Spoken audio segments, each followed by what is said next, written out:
Welcome to the Heal Your Hunger Show, where we get to the heart of why you overeat and how to stop. If you struggle with food and weight like I did, welcome home. Welcome everybody to the Heal Your Hunger Show. So happy to have you here. It is a great day to be alive, and I have an interesting tale today to tell. And before I get there, I just want to say, if you're here at the Heal Your Hunger Show for the first time, welcome. We're so glad you're here. If you got here because you heard my TEDx talk, thanks for looking me up.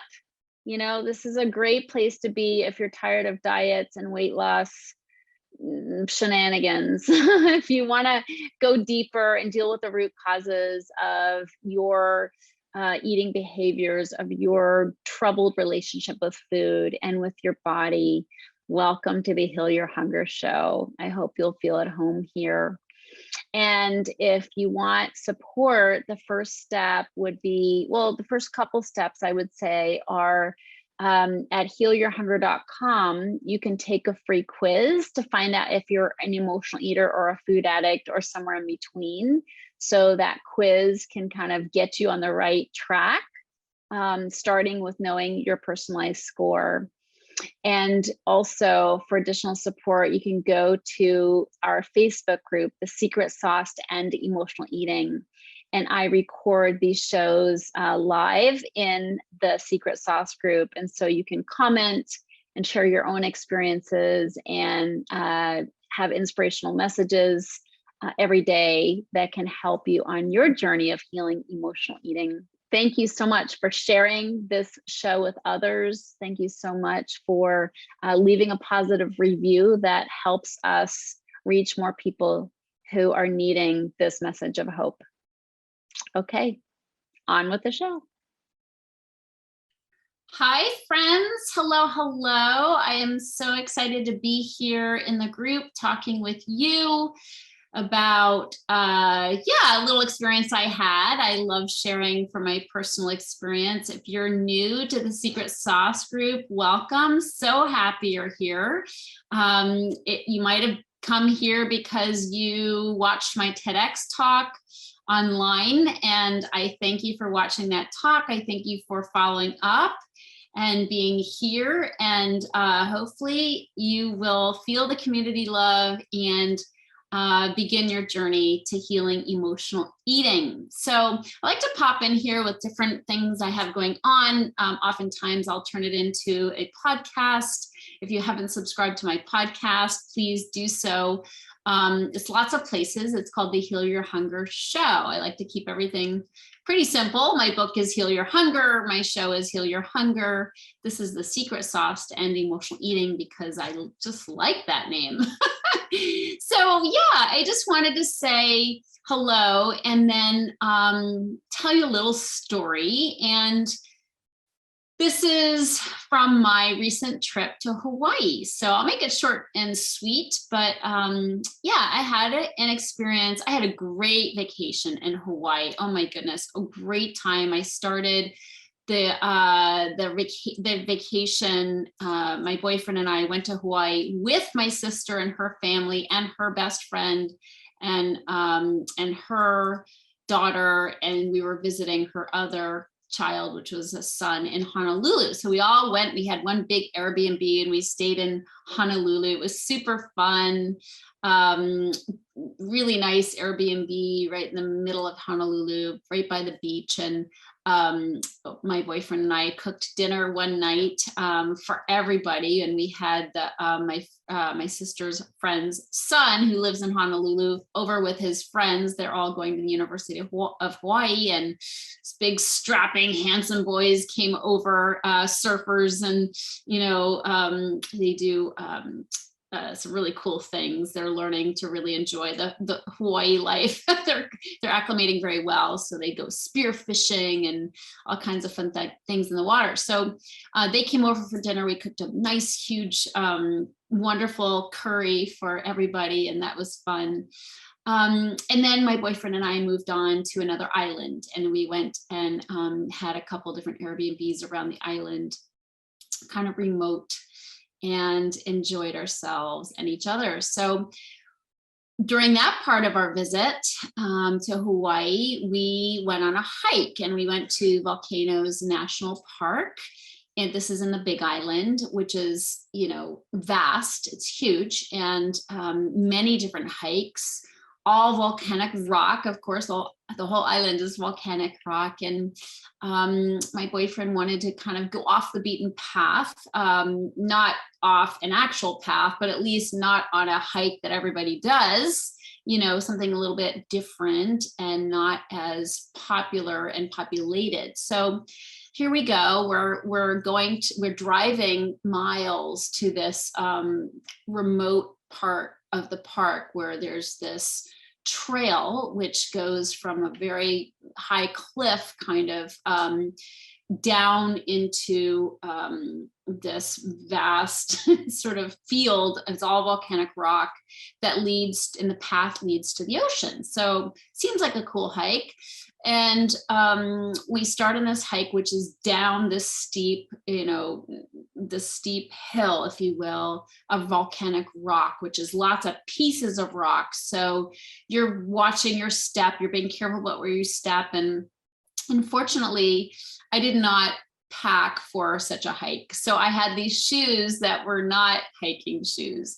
They're hiking if you're like walking on grass or walking on the beach, but they are not hiking boots. And I just didn't think to bring hiking boots. I didn't know we were going to be doing this, and we didn't really know. It was kind of spontaneous. So here I am, unprepared with the wrong kinds of shoes. And within 10 minutes, I've got a blister on my toe. I mean, a big blister on my toe.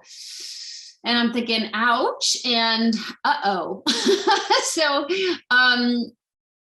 what happened was somebody walked by us. So there was another person on the trail. And this guy was, he was at his car when we were at our car, sort of preparing for the hike. And he had a backpack and he had flippers and a big spear for spear fishing and probably a sleeping bag. I mean, this guy was ready to camp, and he was taking this trail to the ocean to spend a few days. And so he passes by and he makes a comment about my shoes. He's like, sandals. And it was kind of it wasn't very friendly, but he did make a little remark about my shoes. So I'm like, okay. And we keep going, and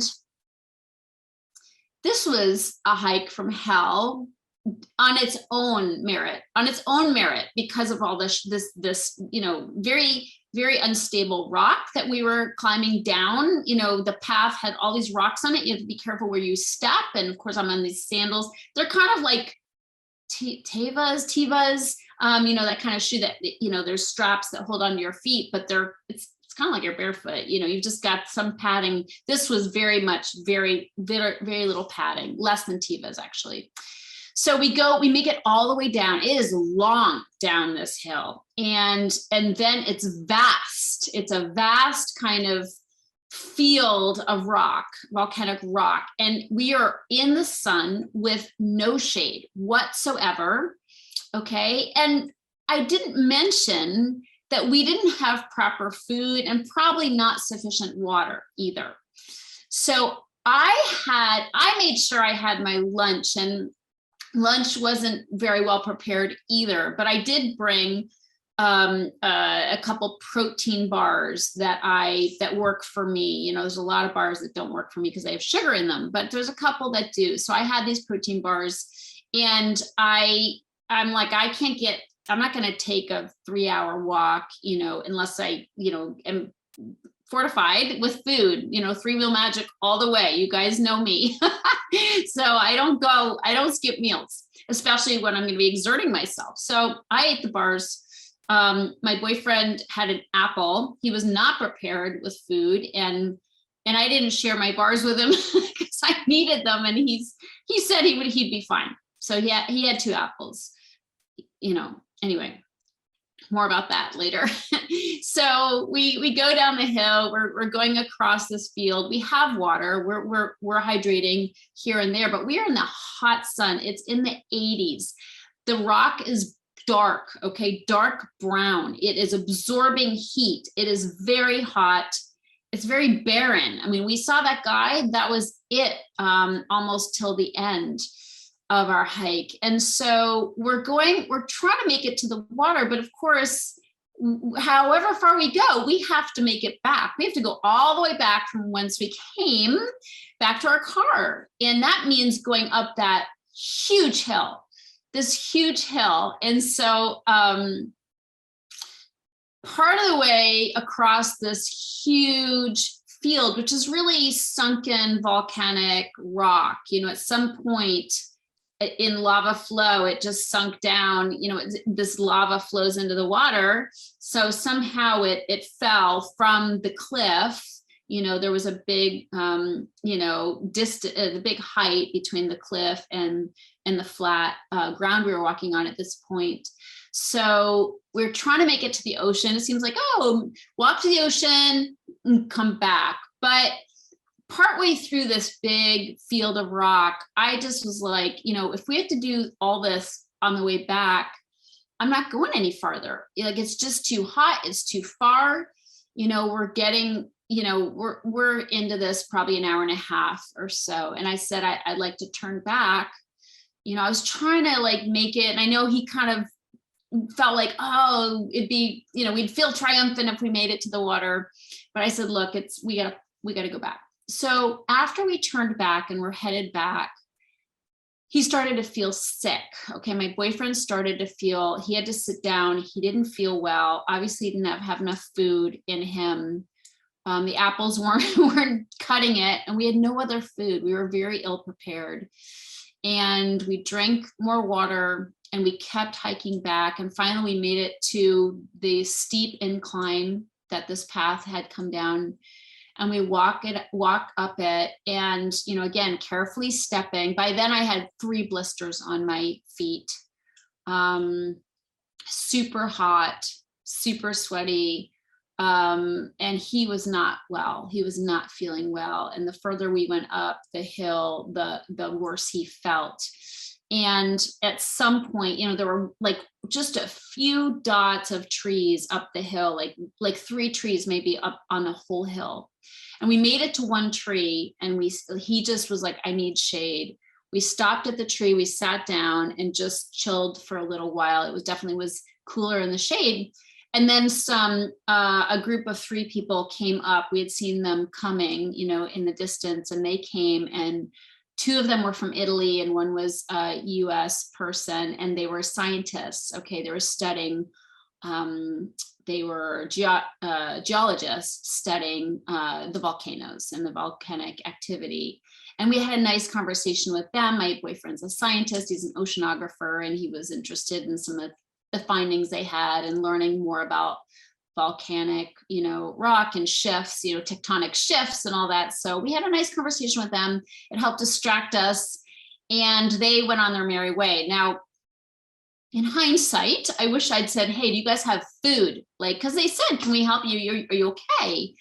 And we weren't okay, or he wasn't okay. And so I wish we'd asked them for food or for some more water. I mean, they were prepared. They had their hiking boots. They had their, long sleeve shirts and pants, and, they knew what they were in for, and they were well prepared versus us. So we were not well prepared. So, in hindsight, I wish I had asked for some food. So he and I get up, and after the others had gone ahead, and we started hiking again. And it wasn't long before he just said, I need shade again. And he sort of collapsed into the grass that was on the north, the upper side of the trail. He sort of just leaned into the grass to create some shade, because there was no shade around. The next tree, who knows when that was coming. So he leaned in the grass to create shade, and he just kind of collapsed there. He just couldn't go further. He had to just be. And I sat and didn't know what to do with myself and didn't know how to help him. There's nothing I could do to help him. And he really couldn't do any more. And we weren't too far from the top, from our goal back to the car, but he couldn't do it. And what ended up happening, make a long story short, is that he I went ahead. I said, look, I'm going to go get help. And I went ahead and I walked the rest of the way up to the park. I had a feeling, I thought, what am I going to do? And I thought I could call 911 when I got up there. I didn't know how to tell them where we were. So I was going to get to the top, find out, with the map where we were, sort of like the park, what park we were at, what parking lot we were at. So I could tell the park people where to find us so we could get help and get food and get water. So point is, I'm walking up this hill. I'm walking up. I'm trying to go fast. My feet are tired. I've already walked about 8 miles in total and this far. And I am going 25 minutes up this cliff of volcanic rock, and it's hot and I have blisters on my feet. And my boyfriend, poor thing, is unable to move and get any further. So I'm going to get help. So I get to the top by praying, okay? Because that hike all the way up was long and scary. I was scared. I didn't know what was going on with him. I didn't know what was going to happen. I didn't know how to help him, but to get help. But to help myself on that walk up, I had only one real tool, and that was prayer. And thank goodness for prayer, right? And so I was praying, and my prayer was, God, help me. I don't know what to do. I'm out of my league. I need your help. Please help me. And that's, what better prayer is there than help me, help. So thank goodness that was my prayer. But I had a 25-minute walk. So I'm praying, and then I start praying the 23rd Psalm. Okay. And I didn't really know I knew the 23rd Psalm, but I started to pray the 23rd Psalm. And the thing about that Psalm, it's probably the most popular one. And it's read at funerals, both Jewish and Christian. I've heard it at both. And it's one that you hear and you see, and I'm not even aware of where I've come across it, but it's in my consciousness. And I never knew how much it was till I started praying that prayer on my walk, my very fast walk up the hill to get help. So I'm here reading, thinking of what's that? The Lord is my shepherd, I shall not want. I start saying this prayer and trying to figure out what he makes me lie down in green pastures. He leads me beside still waters. He restores my soul. So it starts coming back to me, these words again, that I've never learned. I've never studied or learned, but it's around, thank goodness it is so popular. And so I'm sort of pulling up the words as I'm walking and getting incredible comfort from this very beautiful Psalm. And almost at the top, I come to toward the end of this Psalm, and I say, goodness and mercy shall follow me all the days of my life, and I shall dwell in the house of the Lord my whole life long. And then I hear the words and I think, goodness and mercy shall follow me all the days of my life. And I think that's beautiful. That's incredible. And all of a sudden I'm filled with so much gratitude and love and strength. Saying these words, goodness and mercy. Goodness, what an incredible affirmation. Goodness and mercy shall follow me all the days of my life. And of course, I shall dwell in the house of the Lord.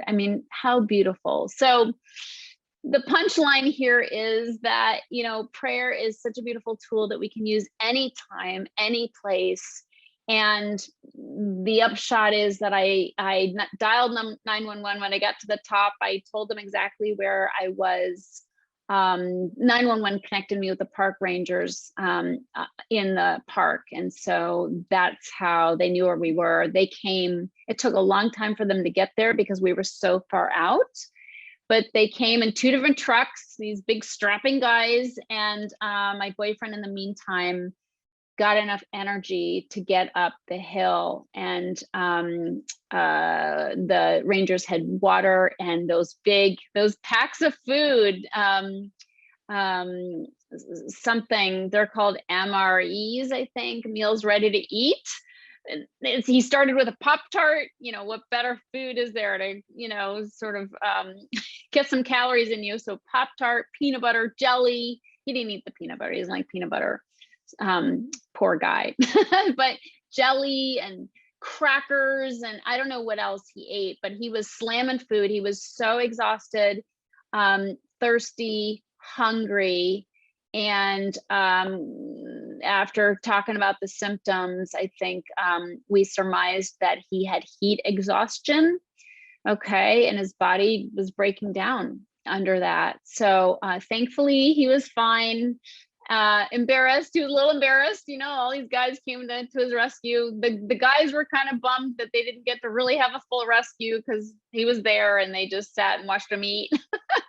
But one of the guys, the main ranger, great guy, had been in the military. They were all great guys, but he was super funny and kept us entertained while my boyfriend got back on his feet and nourished. So it was kind of frightening, right? It was kind of frightening, a little scary. And I didn't know what would happen. I did have faith that he would be fine. I didn't ever worry that it would be terrible. I just knew we needed to get some help. And I'm so grateful he was okay. We learned some lessons about how to be prepared, and hopefully we'll never make that mistake again. But I learned the lesson of prayer and how empowering it can be, and how beautiful the 23rd Psalm is, and how I had it in my back pocket. I'm not one to study scripture or anything like that, but I have my favorite parts of the Bible. I do read some beautiful things from the Bible as part of my morning routine of getting connected and grounded. But boy, that 23rd Psalm comes in handy when we need it. So if you need a refresher, you can definitely Google it. It's so beautiful. And I'll share it right now. The Lord is my shepherd, I shall not want. He makes me lie down in green pastures. He leads me beside still waters. He restores my soul. He leads me in the paths of righteousness for his name's sake. Yea, though I walk through the valley of the shadow of death. I think that's why it came to me, is because that's how I felt in the moment, that I was definitely in the valley of the shadow of death. I will fear no evil, for you are with me. Your rod and your staff, they comfort me.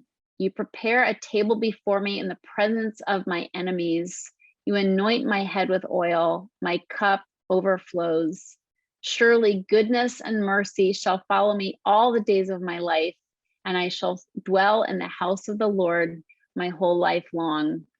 So thank you, 23rd Psalm. Thank you, God, for seeing me through and seeing my boyfriend through. So many blessings in our life, but prayer definitely, to me, just keeps me going. And I'm so grateful it was there for me when I needed it the most. So thank you for listening. I love you so much. Again, join us and reach out for help if we can support you on your path of healing from emotional eating. Signing off. Take care. If you enjoyed this podcast and want to get free support, insider health info, exclusive invites to events, and more, visit healyourhunger.com.